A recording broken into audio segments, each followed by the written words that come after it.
Hello, everyone. This one will be in English. I'm Marco, founder of Proofmarked. We are here to display website impersonation. So think of it as not only anti-phishing, but anti-scamming, anti-frauding, anti-counterfeiting even. So we're here to protect everyone on the web. So how do you tell the difference between this website and this website? And this is a PDF, so you can't really see it, but this is different websites. Why?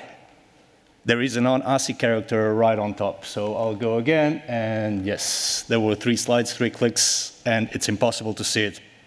So the web is agnostic, and people cannot tell the difference between right and wrong.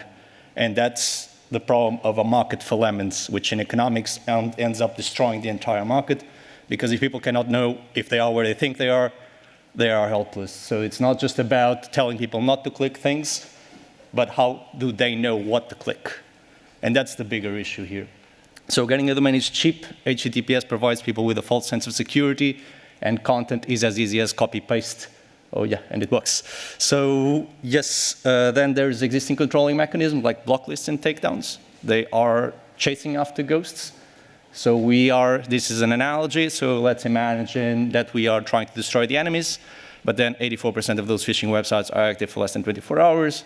90% of cybercrime includes a phishing element, making this a more realistic visualization. That's the entire thing that the incumbents are not really seeing, and they are not focusing on how long it takes them to find a phishing website, but they're only saying that it takes them 24 hours to take it down once they found it. So the FCA is an interesting case because they had a website impersonating them for 6 weeks. The FCA is the Financial Conduct Authority of the UK, and that's the average of the web. So very different than saying that they take down the website in less than 24 hours or even before it ever went live, which some people will also claim. So this is the problem. Banks are often the biggest losers in the game because it's always financial motivated. In the UK, there is about 47% of the losses are reimbursed by banks, making them the biggest losers, always footing the bill on this. But then people are also the losers. And this is the problem that we're trying to solve here. So this is the anti-phishing in a way, but then all the other things as well. What are we doing? We are allowing trademarks and organizations to show the legitimacy of their websites through a self-sovereign identity that allows them to claim the legitimacy of their websites themselves. So we act as a platform. So this is a hyper-personalized model of trust that people inherently understand. And this is very different than what currently exists, of course. So what happens here is that people know the difference between this horse of Lloyd's in the UK and a very famous horse as well in Italy that probably everyone knows here, Ferrari. That's why it's a hyper-personalized model of trust. We don't need to tell people to trust anything. The model of trust is already in them. We're just conveying that trust between organization and consumer. So we're going beyond the design flaws of the agnostic nature of the web, the SSL, the domain, the content that is easy copy-paste, to harmonize the existing web framework in a human-centric manner. So this is a solution that then I can explain to my mom very easily, because she already trusts the brands, and instead of having to go through all of this, she only needs to look at that. That's simple. So yes, how are we comparing with the existing market? So these guys are chasing after ghosts with block lists and takedowns. These people are trying to tell people to trust things that they should not be trusting. Cybersecurity training and awareness programs, other technologies that exist that are, again, agnostic and neutral by design in a web that is ever expanding and ever changing. So imagine, and I already heard here about DMARC. DMARC is another of those platforms or protocols that are flawed by design because a cybercriminal can implement DMARC on his fake website. And then it goes directly to someone's mail inbox. So we are focusing on the human factor of it. So those 84% that are evading existing controlling mechanisms, because we allow market-driven, allow list of domains. So organizations themselves are the ones showing what is what. So Proofmarked creating fair advantages. Distinctive recognition that people inherently understand, federated control, organizations themselves are showing away their ownership of the legitimate websites, and then people can trust with security, and report ill-intended websites at a granular and aggregate level. What this does then is a bit of a game changer, because if we know what's right, we know immediately what's wrong. So if we embed a phishing report system at the solution as we do, then everyone can report at scale. And if we know what's right, we know immediately what's wrong, and the self-reconciling system operates automatically.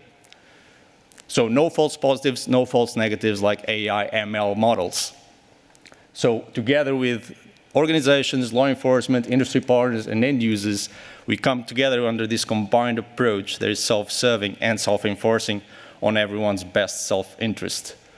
So if you remember the initial picture, which also is worth saying that police forces and industry partners rather keep a bad website active for longer than mistakenly putting a good website out of business, we go to this, where everyone is reporting at scale, and suddenly we have the entire force of the web coming together in this combined approach with network effects on it, of course. These network effects, as it was with talks with the police forces in the UK, if we cover 4 banks, we're covering the entire population of the country. So the scalability of it is huge. And to give an example of previous things that operated that way a long time ago and spread like wildfire, we have WebRTC, the way we all do video calls these days, and ad blockers, which went very quickly to 500 million, and then some browsers made it by default as well, which is obviously what we want to go to as well. Differently than ad blockers, competition is, of course, tougher because we are an ecosystem, a platform, and operate as such. It's not us going around saying what's right or what's wrong, it's the organizations themselves that do so.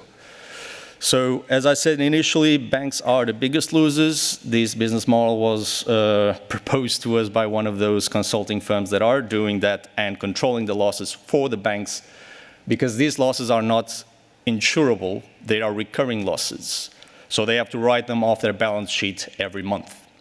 So instead of charging up front, we charge afterwards according to the efficacy of the solution. So if a bank is losing initially 20 million, 100 million, and we cut it to half, then we take a cut of that. These are representative of the losses in the markets at large. But then if we go to all the other anti-fraud, anti-scam, the losses will be much bigger, of course.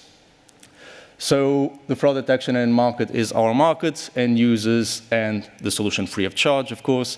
And then the added value and impact of our solution is bigger than the sum of these parts, because there's positive externalities between everything, as people suddenly can trust as they go online, and we keep away we keep the weakest element safe.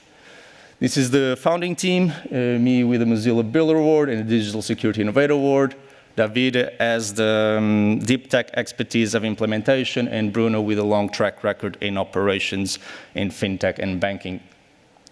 And yes, we are raising 2 to 5 million to grow our highly specialized team and cohesive team to 20 people by the end of 2023.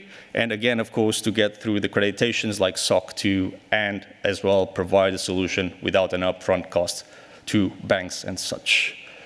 And thank you. I'm open to questions.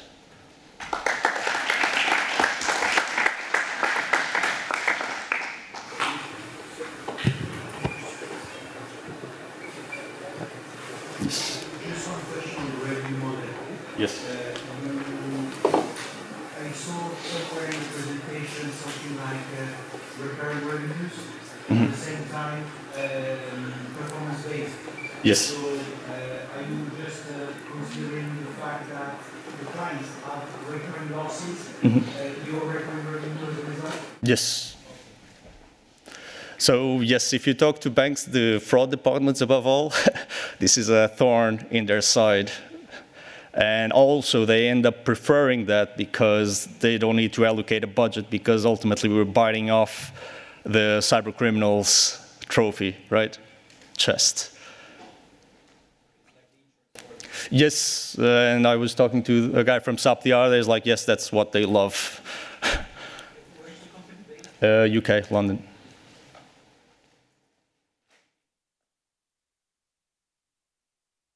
Anyone else? How big is the team right now, and can you tell us a bit The clients? The number of clients you have? So we are 4 people now. We have another software engineer on the team. And then at our top will be 100. This is always relevant to say because people think that you need to be super big to do the kind of things that we do. So yes, 20 will be enough for the 2023 and then go to the 100. On the clients, they are the big guys. So we take a bit of time to get through everything. So we are part of these 2 accelerators and we're in talks with other banks, but that will be a bit of a, yes, long sales life cycle.